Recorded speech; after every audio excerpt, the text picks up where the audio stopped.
Crazy, a Psych Central podcast. And here are your hosts, Jackie Zimmerman and Gabe Howard. Pay attention, Not Crazy fans. Right now, Not Crazy listeners get 25% off a Calm premium subscription at calm.com/notcrazy.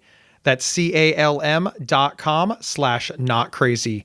40 million people have downloaded Calm. Find out why at calm.com/notcrazy. Welcome to Not Crazy. It is my pleasure to introduce my co-host, Jackie Zimmerman, a woman who lives with depression and one of the few millennials that isn't a vegan. And you already know my co-host, Gabe, who lives with bipolar, but what you might not know is that he recently had a birthday. Happy belated at this point birthday, Gabe. Aw, you're just so nice. Thank you for remembering. I am not happy that I aged, but I was extremely pleased that Facebook, who has gotten a lot of bad press lately for, all of the awful that they have done, but it was a place where I got a lot of positive accolades, for not dying last year. Facebook is a good place to celebrate a birthday. I won't lie. It does feel nice. Speaking of celebrations, let's talk about the holidays. This is like holiday row, right? No matter who you are, what culture, religion, there's a bunch of holidays. And then, of course, on December 31st, we're all going to celebrate New Year's Eve. And this makes people with mental health issues, social anxiety, bipolar disorder, schizophrenia, this is a difficult time to have mental health issues. It's about to be the holiday gauntlet, I like to say, right? Because we're looking down all of them. And then to make it worse, January 1, we're in a brand new decade, which I feel makes everybody reassess things even more than they would on a normal New Year's Eve. Just a quick aside, don't you really want Barbara Walters to bring in the new year so that she can say, I'm Barbara Walters and this is 2020? Yeah, obviously. But I don't think that they really listen to the people and what we really want. I live with anxiety and I always feel like I'm making air quotes right now, like they are out to get me. But the holidays, they has a face because they suddenly become our family and friends who are working really, really hard to get us to that holiday dinner. They suddenly becomes societal expectations because after all, everybody else is having a perfect holiday and I'm having a shitty one. They is suddenly shown to me in pop culture and on social media and in commercials. All of a sudden, they collapses and becomes very, very personal. Oh, you're so right, Gabe. When you think about holidays, you don't think about the they. You think about your grandparents and your aunt and your weird uncle and your nieces and nephews who are going to annoy the shit out of you. It is a very personal thing, the way that you said. Have there ever been any holidays that you've looked at and been like, nope, can't do it this year? I have participated in every single holiday, frankly, on autopilot. I have to do it. I have to go to Thanksgiving. I have to go to Christmas. I have to go to New Year's. There really is this expectation in my family that you will participate in the holiday hard stop. And if you don't, you'll be shamed for not doing so. And I go back and forth on whether or not that's reasonable, right? On one hand, my family loves me and they want me to be present. On the other hand, is this a boundary issue? Would they have been better off leaving me at home? So is this, you have to show up and be present, like you have to participate? What if you showed up and sat on the couch and didn't talk to anybody? Then you'd be my Uncle David. I think it is a little bit of both. I've often said on this show that my family gets things like half right and half wrong. They will absolutely drag you by force of a lifetime of buttons and manipulations that your family placed in you and get you there. They will shame you into showing up. But once you show up, it's a free-for-all. You can sit in the corner and mind your own business. And they're chill with that. I mean, they'll come over and try to play with you or try to talk to you, but mostly they'll come over and give you food, which makes me feel really good. I can honestly say I have never regretted going. But I can also honestly say it was hard. It was a monumental thing to show up. How many families do you generally have to see per holiday? Or do you break it up in a way that's more digestible? I'm somewhat fortunate in that I handle like one family at a time, because like my wife's family is in one location and my family is in another one. There's none of this like coexisting of in-laws versus regular family. Like what are they called? Like regular family? I think those are just your family. Like the people who fucked me up are not with the people who fucked my wife up. They're always separate because there's distance involved, right? So for me, that's how it is. But when I go to like my parents, for example, my grandparents are there. I have cousins there. I have my brother and sister. It's a lot of people. And I've always had my spouse with me. And as longtime listeners know, that's many different personalities over the years. A few spouses. But it's different for you, right? Because your family is all in the same town. So you have spent holidays like maybe in the morning with your family and in the afternoon with Adam's family. And then this year, because I don't know, you're just a glutton for punishment, you're co-mingling them. Yeah, usually our families are, let's say, about 45 minutes apart. So we usually do one family in the morning, one in the afternoon, or the day after. We try to hit all the families. And it's extra complicated because my niece goes to her dad's house, which also is another split time for family. It's just a lot of different places to go. It's very overwhelming. So this year we did decide to try to combine some of the families, which is equally as overwhelming and could be worse. I don't know. We're going to TBD on that one because I really can't decide if it's going to be really awesome getting all the families out of the way at one time or really terrible. Let's talk a little bit about something that you and I have that not everybody has. We have spouse support. Yes. And I love that because when I'm feeling down, I can communicate to Kendall, my wife, and I can be like, hey, keep these freaks away from me. And she runs interference for me. And I do joke, I'm a lot better than I used to be. But, way back when I was really, really sick, even having my father walk over to me and say, so how have you been? That was like a really offensive question. Like I couldn't explain why I was so angry at being asked how I was doing, but I was. What advice do you have, Jackie? Because you're a newlywed. You've only been married just a little bit of time, and you haven't had like 19 spouses like I have. What advice do you have for the single person who can't rely on somebody to run interference for them? So I was the single person for a really long time, not because I was single, but because I had really terrible partners. So we didn't do holidays together. Candidly, I found it partially to be a little bit easier because you didn't have to go to so many families. You didn't have to have the same conversations over. You didn't have to eat 45 meals in the same day. So I actually liked that. I think you're right that it is nice to have like a teammate in it with your spouse. But when you're single and approaching these things, the best advice that I have is it's going to be bad advice, I think. I think I'm going to give bad advice. But it's going to be that if you're really, really anxious about it and it's really, really bringing you down, don't go. Maybe that's terrible advice, but I feel like I'm all about self-preservation. I'm all about boundaries. I'm all about making sure that I can sustain my day and my life. And if that meant going to see my family was going to tear me down for a couple days, I just wouldn't go. Jackie, that is utterly fascinating to me because what you are saying, as I know you to be like opinionated and strong and, I'll say what I want. You're not the boss of me, but you feel really bad telling people not to go home for the holidays. This is really bad advice. This is really bad advice. Like you can hear you wavering, but I know for a fact that you believe this. And for what it's worth, if your family is that toxic and it will put you in a bad place mentally and emotionally, and it will make you sick, you're 100% right. You should not go.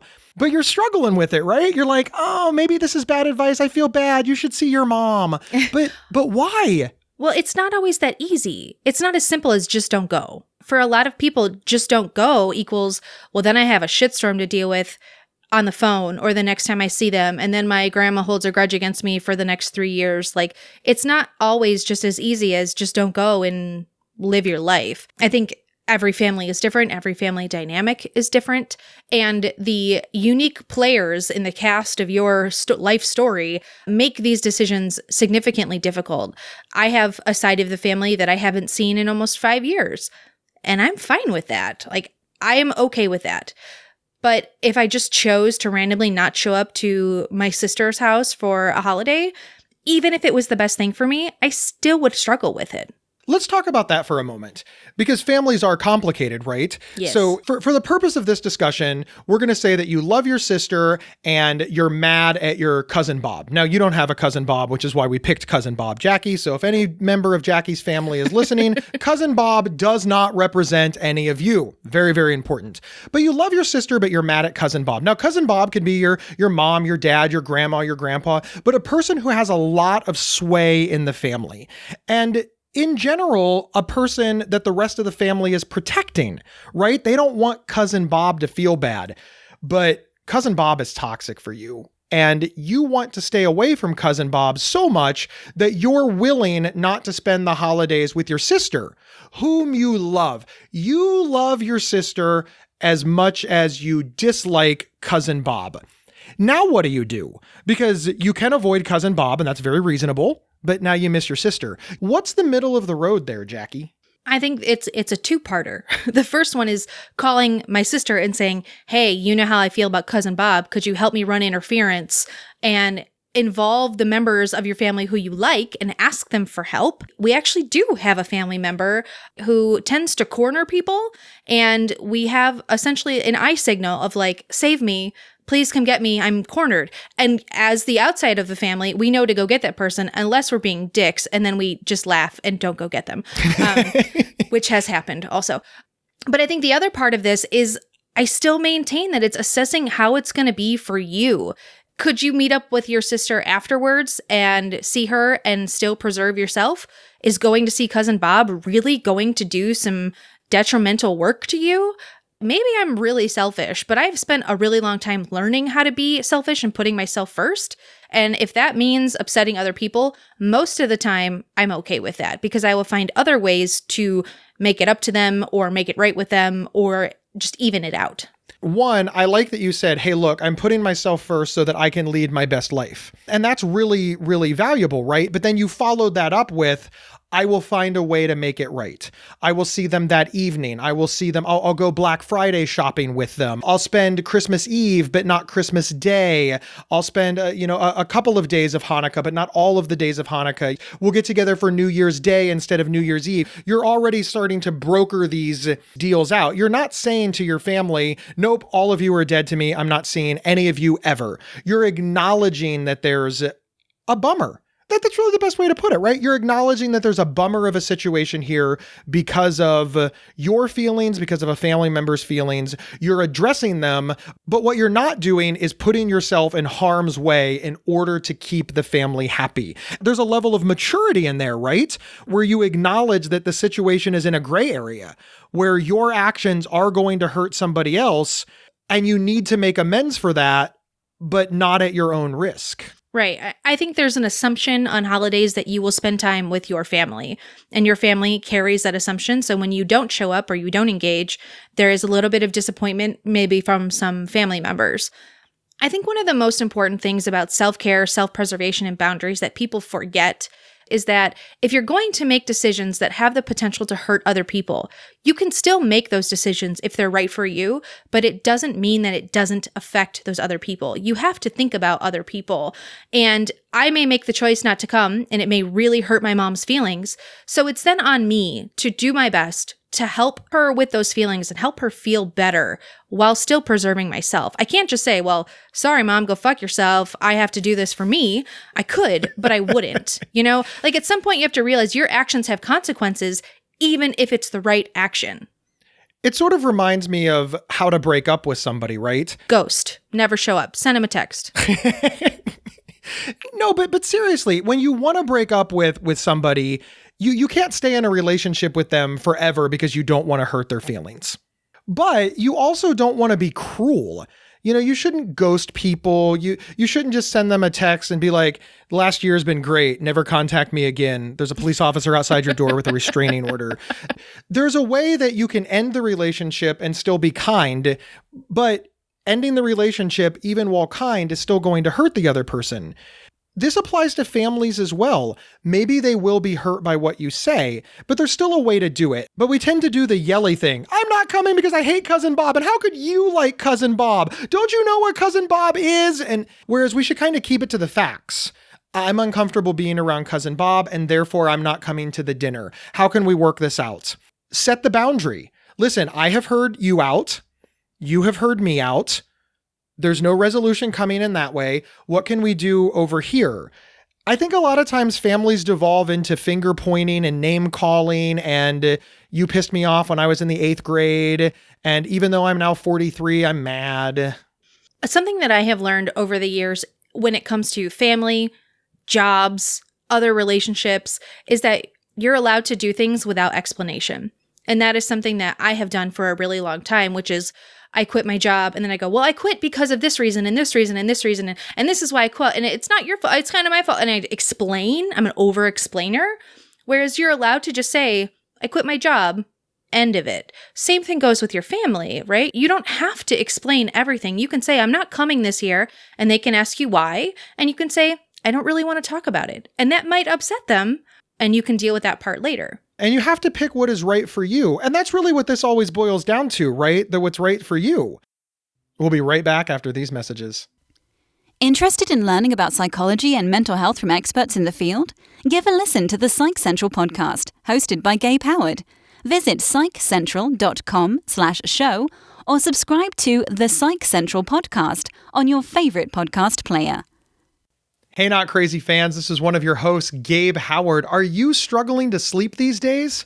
Did you know that a good night's sleep is like a magic remedy for the brain and body? When we sleep well, we're more focused and relaxed. And best of all, sleep makes us happier. And that's why we're partnering with Calm, the #1 app for sleep. If you want to seize the day and sleep the night, you can with the help of Calm. Right now, Not Crazy listeners get 25% off a Calm premium subscription at calm.com/notcrazy. That's CALM.com/notcrazy. 40 million people have downloaded Calm. Find out why at calm.com/notcrazy. This episode is sponsored by BetterHelp.com. Secure, convenient, and affordable online counseling. All counselors are licensed, accredited professionals. Anything you share is confidential. Schedule secure video or phone sessions, plus chat and text with your therapist whenever you feel it's needed. A month of online therapy often costs less than a single traditional face-to-face session. Go to BetterHelp.com/Psych Central and experience 7 days of free therapy to see if online counseling is right for you. BetterHelp.com/Psych Central. We're back helping you survive the holidays. I want to circle back to something that you said earlier, which is about, having the eye signal for the family member that kind of traps you. And what I want to say is I used to be that family member. In fact, I might still be that family member, but now that I'm mentally healthy, people are just like, dude, stop. It's over now. I had a really hard time in social situations. I had a lot of anxiety. I had mania, which just makes me feel like king of the world. I had racing thoughts and I talked 1,000 miles a minute, and I would corner somebody and I would just get like aggressive. And I'm a 6'3", 275-pound man aggressively arguing a point that, frankly, because of my illness, is now the most important thing in the world. No, Cool Whip goes on pie. Look, I don't put pie on Cool Whip. Well, that's the wrong way to eat it. Why is this happening? And family members would run interference to calm me down. And the reason that I bring that up is because for me, I do need to have a better understanding of annoying family members, because I was one of the most annoying family members. And sometimes I think that people need to take a hard look at who they were when they were younger, especially in families, because they've known you your whole life. And Cousin Bob might be toxic. In our example, Cousin Bob was toxic. But it's also possible that Cousin Bob is just annoying. Right. And maybe you can tolerate some annoyance. Maybe you can take a deep breath and let Cousin Bob annoy you on the holidays. The important point here too is I don't want to say, like, if you're having an uncomfortable time with the holidays, just don't show up everywhere. Because I kind of feel like maybe that's the takeaway of the first couple minutes is just don't go. Sometimes that is not an option. Sometimes you feel obligated to go and you must go and you have to deal with these family members. You have Cousin Bob who is annoying. You have Gabe who is cornering you and yelling at you. So I think we should talk about ways to cope with that. And part of that is a little bit of avoidance when you're there, right? Can you go downstairs? Can you go upstairs? Can you be in a different room? Can you just avoid as best as possible? And if not, can you talk to that person and put up a boundary even while you're talking? Like don't be willing to go into maybe personal things. Don't egg them on. Don't engage as much as maybe you normally would with a different family member. Unfortunately, sometimes the right answer is to adjust your behaviors to deal with other people. Again, if that's the right outcome for you, if that provides the right ending, then I am all in favor of doing that. There's this phrase that I live by when I travel, and it's when in Rome. I didn't invent it. It's something that my ex-wife said to me. She's like, when in Rome, when in Rome. And it just means that when you're in Chicago, have Chicago pizza. When you're in New York, have New York pizza. Don't try to find New York pizza in Chicago. When in Rome, do the things the Romans do. I think that there is really good advice for families here that sometimes maybe it isn't what you prefer. Maybe it's not what you like, but hey, when in Rome, here in 2019, we're really good at acknowledging other cultures. And sometimes I feel like, wow, we would never tell another culture to act differently because we'd see the offense in it. We'd never try to tell another culture to give up their customs or their wants or their ideas because we don't like them, because we'd recognize how offensive that was. But then we show up at our family's house and we're like, hey, I don't like this anymore and I want all of you to change. These are the customs and the culture of your family, for better, for worse. And sometimes it makes sense to think, hey, I'm in my mom and dad's house, so I'm going to honor their customs, because when in Rome, you don't have to agree to them. You don't have to like them. You just have to go with the flow and focus on the things that you have in common. That's really like the last bit of this, right? I think that so many families, they seek each other out to try to change them. The holidays are not the day to get Cousin Bob to realize that his voting record is spotty, or to change somebody's religion, or to make somebody understand that the ending of Lost really was terrible, even though they kind of liked it. That's not the goal. Find the thing that you have in common and spend on that. And if you're hosting one of these events, make a rule. No politics, no religion, and leave Cousin Jessie alone. We know she's a vegan, but it's fine. It's fine. We made a vegan meal. Don't tell her that turkey's delicious. That's a jerk thing. It's a jerk thing, even though she's weird. Well, I think what you're trying to say here is pick the path of least resistance, whatever that may be. If that's not going, if that's avoiding conversation, if that is changing maybe how you interact with your family members. I have a massive family. I have 13 cousins on one side, 11 cousins on the other side. There are so many of us, and I am an introvert. So when I get to those family gatherings, I am a version of myself. And I know that. I've had actually partners who show up kind of call me out on that and say, like, you kind of act different around your family. And part of it is because I'm incredibly overwhelmed at the amount of people in the room, even though I've known them my whole life. But also is because so many different personalities, people who think the way I do, people who don't. So I give them a version, the one that's going to be agreeable, the one that's not going to cause conflict, and the one that I'm going to leave still feeling good. Like I didn't just drain myself to have turkey with 20 other people. And Jackie, I want to say that I don't think there's anything wrong with that. So many people say, well, I'm being fake. No, you're not. I don't think that's being fake at all. Being polite to people, standing on common ground, and avoiding conflict, I don't think that's fake. I think these are good qualities to be. And I think that we need to commend ourselves for doing that. It's like not calling somebody's baby ugly, even though their baby's ugly. That's not being fake. That's being polite. And I think that's a good quality. I've seen a lot of ugly babies. I think most babies are ugly. And I think if you have a family that is an ugly baby, you just show up and you give them like, oh, that's a cute baby to the whole family the whole time. What else are you going to do? You can't walk around telling Cousin Bob that he's a bigot, and you can't tell your grandpa he's a racist, and you know what I mean? Like, you can't call people out on all of these things. I mean, you could, but wow, what a miserable holiday that's going to be. And it's important to point out that it doesn't work. No. Listen, I would be all for doing that if all of a sudden all these people would immediately change and become better people. They don't. They dig in their heels, the whole family becomes uncomfortable, and they're less likely to listen to you. If you really want to address something with a family member, the holidays are not the time. Invite them for coffee a week later. Right. If that fixed families, all families would be fine, because everybody points out the shit they hate about each other on the holidays, and it just ruins the holiday. For me, the bottom line is the holidays are a version of miserable for everybody. I don't even care if you love all the holidays, if it's the driving that's miserable, maybe it's the snow, right? The time of year has a level of misery around it. And if you're living with a mental illness, it's amplified, right? The mental illness takes hold of the misery and just makes it bigger. So at the end of the day, you have to figure out what's going to keep you going.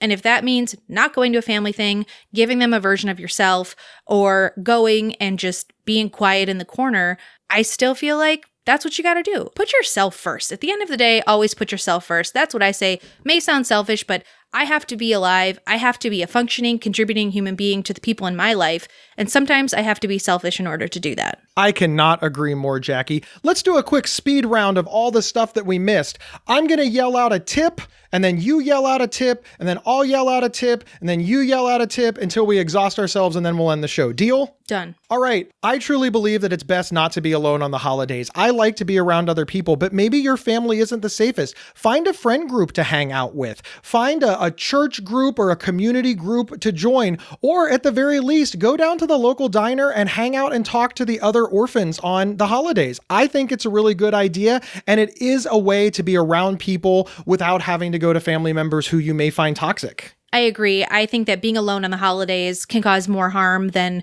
going to a annoying family member's house. But for me, the tip that I have is to look at the event, look at the people who are going to be there, and assess the best way to tackle it. What is your plan of attack, and what's your exit strategy, right? Do you coincidentally have another party to leave to in an hour? Or do you, I gotta go volunteer. I set up this thing months ago. Like, what is the way you're going to leave in case it's going poorly? Planning on when you're going to arrive and when you're going to leave, at the very least, it gives you something to look forward to, right? It makes the amount of time small and finite. The next thing I have is find another holiday orphan. There is somebody else, one of your friends, one of your coworkers, one of your pals, one of the people that you randomly run into when you're getting your coffee. Find out if they're alone on the holidays and invite them with you. It accomplishes helping you buffer your friends and family. And it's very meaningful to them as well. I think the last one I've got is, if you are anxious like me and are fretting about interacting with your family members, find a job when you get there. Do you need to carve the turkey? Do you maybe need to set the table? Is there cleanup? Can you help the cook? Is there anything you can do that gives you purpose but doesn't leave you open to chat with everybody in the room? The last advice that I have for everybody is be optimistic, be open-minded, be open to the idea that the holidays will be fun. Be open to the idea that you will find something that you like. And when you go in, look for something that you like. And maybe the only thing is that you like the food. Maybe the only thing is that the house is decorated beautifully. Maybe the only thing is out of 13 cousins, you like one of them that you only get to see once a year. But take that goodness and focus on that. If you are looking for negativity on the holidays, you're absolutely going to find it. But the same is true for positivity. Find that positive thing, take that success, put it in your pocket, and grow it from there. And when you get home that night, pull out the Ben & Jerry's that you bought 3 days ago, sit in front of the TV, and say, hey, I survived the holidays.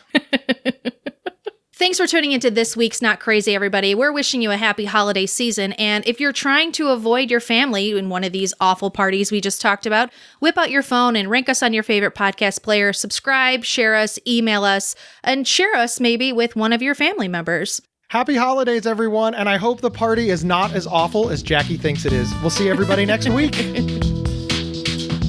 You've been listening to Not Crazy from Psych Central. For free mental health resources and online support groups, visit psychcentral.com. Not Crazy's official website is psychcentral.com/notcrazy. To work with Gabe, go to gabehoward.com. To work with Jackie, go to jackiezimmerman.co. Not Crazy travels well.